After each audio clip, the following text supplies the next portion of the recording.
Episode of the Pu'u Muay Thai Podcast is brought to you by pmtlifestyle.com, authentic Muay Thai lifestyle by Pu'u. Definitely go check out the website at pmtlifestyle.com for some awesome lifestyle merchandise. That's for those of you out there either involved in Muay Thai, looking at getting involved in Muay Thai, and embrace a healthier lifestyle to live the life of the Nak Muay. Go check it out. Sawadee Kop. Welcome to this episode of the Pu'u Muay Thai Podcast. Today is Wednesday, July 24th, 2024, live from Teep Studios in Scottsdale, Arizona. I know we've had a lot of guests coming on. This is one of my first solo podcasts in a while, and just trying to catch my breath, honestly, on what's been going on in Muay Thai with travel. We, of course, just came back from Bangkok, Thailand, for the Pu'u Muay Thai training camp hosted at Kit Kem Torn Gym in Bangkok, Thailand, in the Nam Minh area. If you have not heard of Kit Kem Torn Gym, it is conveniently located just 10 minutes away from the new Lumpini Stadium, where they have the one fight nights and one championship shows in Bangkok, Thailand. So on this trip, we had Kru Ed, our chief instructor from the Ventura Academy. We also had our students Chad and Thomas out there as well. The sole purpose of us booking this trip originally was for Ed to be able to get in a fight in Thailand, because he fought in the U.S., never got to fight in Thailand before.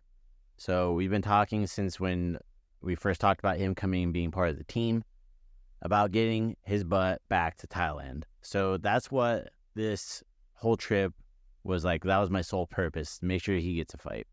Originally, we wanted to get him matched on Rajadamnern Knockout, but due to the level of competition that's currently in Thailand with foreigners, which is very high actually, we weren't able to get a match that was like quite even. Either it was way below his skill level or way above it. You couldn't find somewhere where he was at. So we actually went out to Pattaya, Thailand, to JF Boxing Stadium. So JF Boxing Stadium, it is a complete trip. It's kind of the same level as like Max Muay Thai in regards to like, hey, it's like that entry level pro, but it's a Chinese tourist trap. It's this beautiful stadium, beautiful training facility, but they bus in these Chinese tour buses to watch the shows. They have 6 fights, so they'll do three fights, then they'll have all the tourists leave. Then they have another set of tourists come in, watch 3 more fights. So we're on that initial card. We're the main event that was on there. And it's just kind of a small world on the match that we got, because we didn't know what we were fighting. We're just like, hey, we don't care, give us a match. So originally Ed was set for 67 kilos. He walks around at like 64, 65 kilos. So of course this is not an issue for him. When we showed up, where, the weigh-ins, they're at 5 p.m. The fights start at 7 p.m., just to give you like a frame of reference. And they kind of just figure out who's around the same size and experience level once you're there. So, which is like the classic way of fighting at these entry-level pro fights when you fight in Thailand. For those that aren't familiar with it, it's not glamorous. There's no big showdown or anything like that. So his opponent weighed 69 kilos. Ed weighed 66.8 kilos or something like that. So it was, a little bit over 2 kilos. And that was with Ed with eating and stuff like that too. So the height difference as well with this fighter was he's much taller than Ed. And there was definitely a little bit of an experience gap there too. So funny enough, this fighter's name is Pet Focus. Pet Focus just fought at the SAA Alliance show back in June. We had Vin here on the podcast. If you watched that before, or you listen here on any of our audio formats for the podcast, you watch on YouTube, you saw we had Vin Chiafeth here of SAA Alliance at his show. So I posted this picture up of Ed's opponent, hit them both like kind of like stand next to each other after they shook hands. And he's like, hey, this guy is just on my show. And I went back and looked on it. And I posted it on our Instagram story too. This guy just fought against, forget the name. Let me get the name real quick. So the fighter's name was Jonathan Hoagland on the SAA Alliance show. He actually beat Pet Focus, but also like a pretty active pro fighter. Just kind of give you an idea of like the level of competition, right? But Ed fought against it. 3-round fight, a 9-year layoff for Ed.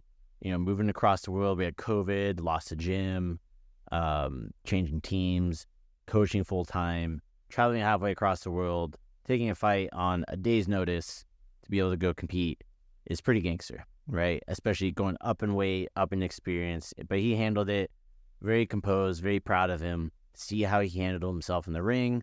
And it's kind of funny because after the fight, the thing is too, we had a video, it actually blew up. It has like over 2 million views right now on our Instagram, which is kind of insane.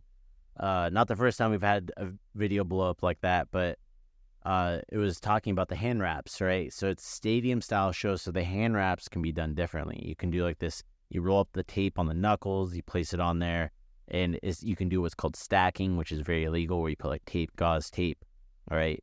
So, and you can't normally put tape on the knuckles like that. If you have questions about hand wrapping, I actually have a whole hand wrapping tutorial of both styles of hand wraps on our YouTube page.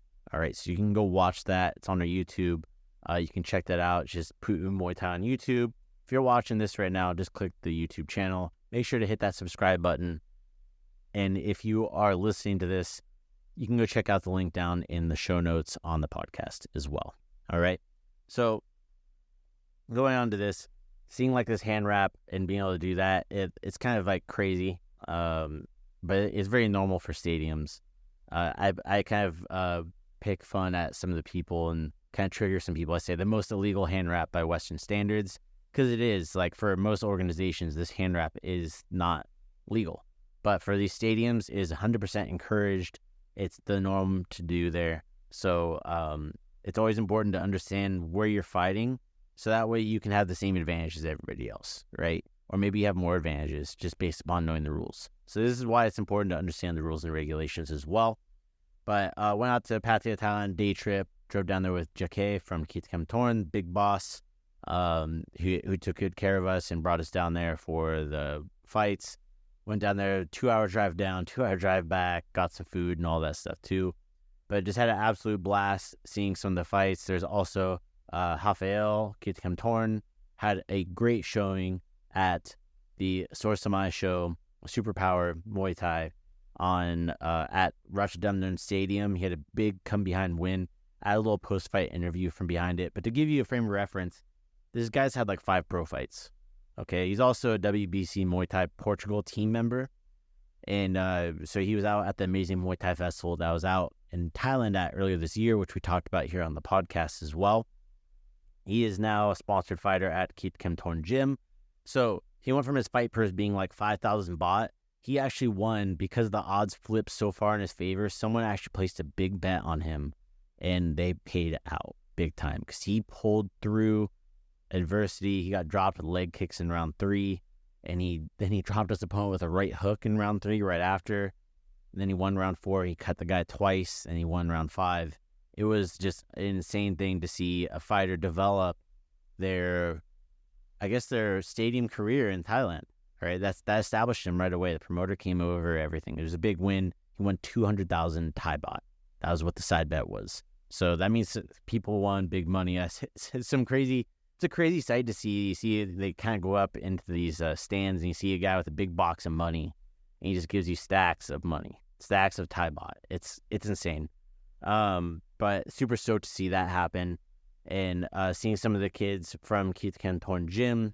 One of them won by a left elbow knockout and a left head kick knockout as well on the same day down in Songkhla in South Thailand, and one of them at Omnoi Stadium as well. So going to Thailand, I always get to see so many fights. That's like, it is at like what Hollywood is for actors. This is where like Bangkok and Thailand, like specifically Bangkok, this is like the central hub where the most activity from Muay Thai in the world is. All right.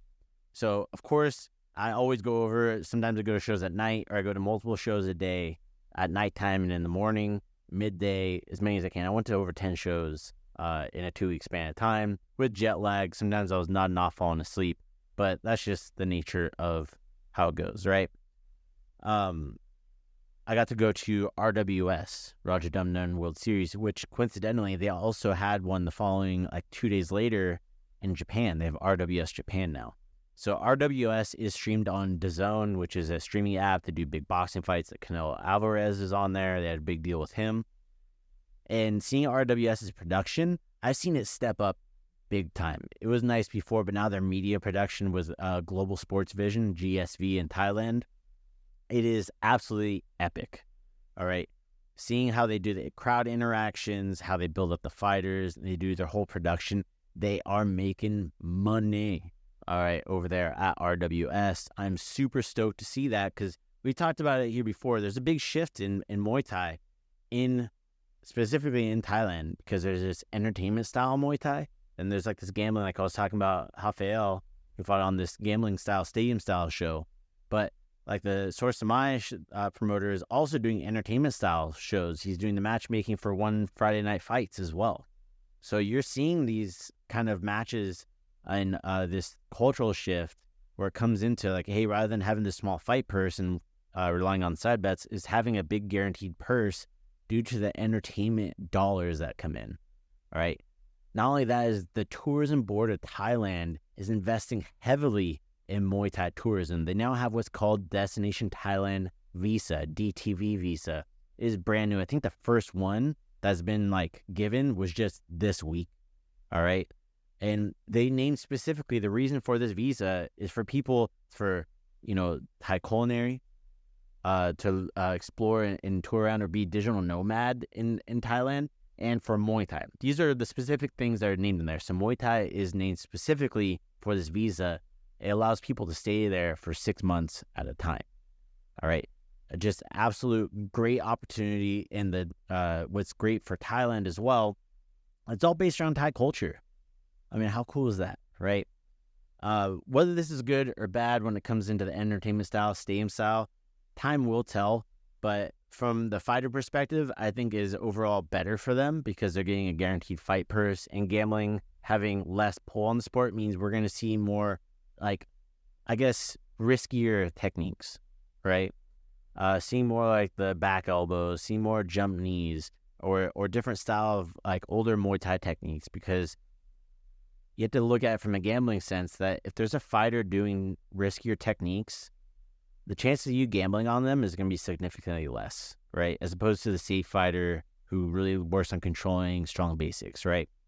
Whereas these entertainment styles, like they're giving bonuses for people getting knockouts with these techniques, right? So there's more of an incentive to do it, and they have a set fight purse that's at a higher value, right? And they're still betting on it too. They're using these apps and everything. So you're seeing this big change, and I was just super stoked to see it, where you see one championship, they do not charge for tickets to their events. We got comped tickets for every one championship show. All right. So I went to, I think, 5 one championship shows because they had a pay-per-view event as well on a Saturday morning. So I went Friday night and went Saturday morning in Bangkok at Lumpini Stadium. Of course, I had to. I went up with Valentin Benzig from Germany, who's also been here on the podcast. Went over and met up with him. He's been over in Samut Prakan helping out at one of the gyms over there. And comp tickets, it's free. So no one's paying anything to go into the shows, to my knowledge. Maybe they are charging some people. I don't know. But it's all based upon sponsorship money. So there is money flowing into Muay Thai in Thailand. And you see there's just different ways of making that money, right? Where RWS gets money from the DAZN, other sponsors, Leo Beer. They had free beer at RWS. Free beer. You can go out there and just get free beer. The main event that I saw there was Michael Savas was fighting for the Rajadamnern Stadium title. He did not win. It was a very close decision, but great fight. So that was a very historical event to be at, to see a foreigner fighting for the Rajadamnern Stadium title belt. I also met up with Gregory Sanzo, who's also been here on the podcast before. I can't remember the episode, but I'd have to go back and look that up. You can look up Gregory Sanzo here on our YouTube channel. Also, back if you're listening to this on Spotify, Apple Podcasts, any major podcasting platform, go look it up. It's one of the earlier episodes, but we had him on here. Also a referee, and that's how I met him as well at the TBA tournament on Iowa. So he was out in Bangkok to film this because he's friends with Michael Savas. So he flew out for it. We made sure to meet up and chat for a little bit. But seeing all this stuff happen for Muay Thai here in Bangkok, it just, we're seeing that real true development, which we talked about time and time again, is good for Muay Thai. And it's looking like it is, honestly. I don't know what it's like for local Thais that are coming up through the circuit with the stadium-style Muay Thai. I don't know. My hope is that money's bleeding into that. I know Chatri from 1FC started giving money to some grassroots gyms to keep funding their programs. So I hope that this continues on that trend of giving back into the community and it keeps feeding that industry there. But I'm going to tell you now that you're going to see, let's say I was talking with a trainer, Chai, at Keith Kim Torn, I've talked about with Kru Ed before, is with Muay Thai, foreigners are eventually going to be better than the Thais, all right? Or equal. One of the things is we have Western science, we also have money to pay for higher level training. Whereas in Thailand, unless you're getting sponsored by the gym, you're probably not going to be going to seek out this training, right? So you're getting this different level of experiences coming in. So like, let's say right now, if you have 100 champions, like 80 of them will probably be Thai. Where in the future, it'll probably be like, 10 to 15. Just given like the ratio, Thais are still going to be some of the most dominant. Don't get me wrong. Don't misquote me on this. Or misquote me, that's fine. But make it a cool video. Make sure to tag me, okay? But you're going to see more foreigners become higher level due to the financial resources and backing that they get, all right, as compared to Thailand, where it's based on sponsorship coming from more of like a poverty background. This might change, but this is this is my opinion right now at this time, all right? Could be wrong, could be right. Said, don't quote me, but that's where I see it kind of going, all right? So seeing this big growth of Muay Thai and this entertainment style Muay Thai, I'm all for it. Like it's super cool. It's great. You see the Thailand Tourism Board, they put these big banners up all over the airport, like see Muay Thai. Last time I was there, I saw small little banners around town. Now I'm seeing giant billboards. All right. Just in the past year, the change has been huge. All right. But with that, we are going to be doing another student training camp in Thailand at Keith Kim Torn Gym. If you are interested, please reach out to us via email to contact@muaythaiventura.com. You can also DM us on Instagram at Pu'u Muay Thai. We can get your email from there, keep you in the loop as we continue on doing that and setting it up. But stay tuned for that because I'm excited. We were working out with JK on how we can further continue to grow that relationship between our academy and theirs. And he actually helped us get some new Muay Thai, Pu'u Muay Thai Academy shorts, which my plan is to get more of those online. We also have new colors of Eat, Sleep, Teep hand wraps. Got to visit the warehouse and everything like that too. Super dope, super stoked. All right. That's just in Bangkok. All right. Also, we had Smila Fairtex at the Ventura Academy. That's pretty cool, right? The youngest one championship world champion in Muay Thai was out in Ventura. Shout out to Visit Ventura, the Ventura Visitor Center, for giving her a care package, and to City Council member Bill McReynolds for coming out and welcoming Smila to Ventura. All right. Of course, my boy Matt Lucas brought her out there. If you haven't listened to our podcast, you don't know who Matt Lucas is. He's been a recurring person on our podcast. I think at least 3 episodes in person on Zoom during COVID and all that stuff too. But you're definitely going to want to go check that out. All right. No. And if you do not watch our podcast, go tune in, go listen to that episode. I highly recommend it. All right. But anyways, they got to go out to the academy. Of course, we missed them. But shout out to Smila. If you're watching this, she gave it left a nice Polaroid for me and some a nice jersey as well. That is super gangster. I love the colors. It's like black and like orange and like a burgundy color. So very, very Thai colors, but really, really cool. Fairtex jersey. So thank you, Smila and Matt, for the nice gifts. I also got one that's a signed print, which I actually have right here on my desk, just to show you guys right here. So I'm super stoked to have this signed print. Thank you, Smila, for the awesome print. All right. We also had one, we had stamped Fairtex here as well. So I just got this one. I had it at the office in Ventura.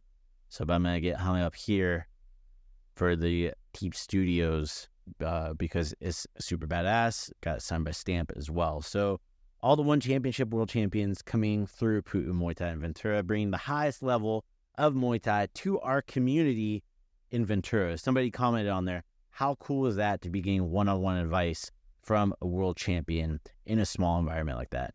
Not many places you can get it, but at Pu'u Muay Thai in Ventura, you can get that. All right? So that's just facts. That's what it is. And I understand that, and that was the goal of the academy. I've talked about it here before, is to grow Muay Thai in our hometown and make it known for Muay Thai in Ventura, California. All right. Also coming up, just a quick announcement after that. We also have Coach Zach Flores, who's been on the podcast with Ed before. He's going to be fighting for WCK Muay Thai August 24th at Saigon Casino. He has a great opponent. Really looking forward to competing against this team. A really great match. It is ages 21 plus only. We have tickets available at the front desk. They'll be available until about August 22nd. All right, August 22nd at Pu'u Muay Thai Ventura. They're $60 cash each. WCK Muay Thai is ran by Dennis Warner and Instinct Productions. Dennis Warner is one of the longest running Muay Thai and kickboxing promoters in the USA. So this guy's got his ish together in regards to his business model and having a sustainable model to be able to promote fights, right? Looking forward to continuing to work with Dennis. We've worked with him in the past. He brought our team to China and stuff like that as well. And there's some other promoters that are coming up in California as well. All right, there's some rumors coming down the pipeline of new promoters that are coming in that we are really excited to continue to work with. Of course, we've been traveling out of state a lot to compete in authentic Muay Thai events, but now this stuff is going to be coming to California. All right. So with that said, thank you so much for tuning in today. If you're watching here on YouTube, smash that subscribe button. It helps support our small business. Check out all the new merch we have as well in the Pu'u Muay Thai store, shop.pu'umuaythai.com. Link is down in the show notes for those that are listening as well. If you are listening, guess what? For this episode, if you're watching or you're listening, we have a one-time discount code, but it is down in the show notes. All right, down in the show notes. You can go click it. Once you click that link, what it's going to allow you to do is you're going to be getting a 20% off one-time purchase to be able to get something from our shop. It can be 8-sleeve Teep hand wraps, my book, awesome shirts. We have hoodies, fanny packs, tank tops, compression shorts, all that good stuff. Available at shop.pmtlifestyle.com. Again, that link is going to be down the show notes or down the description here on YouTube. Anyways, thank you so much for tuning in today. Have a great day. Sawadee Cup. All right, that's going to be it for today. Thank you so much for tuning in today to the Pu'u Muay Thai Podcast. If you enjoy the content, go leave a review over on Apple Podcasts and on Spotify. Give us a rating. It means the world to us. Also, if you want to be a guest on the Pu'u Muay Thai Podcast, or if you just want to shout out to your friend, go check us out at podcast.pu'umuaythai.com. You can submit to be able to be a guest on the podcast. You can submit what you want to talk about. Also, if you want to just give a shout out, there's a button for that too. Sawadee Cup.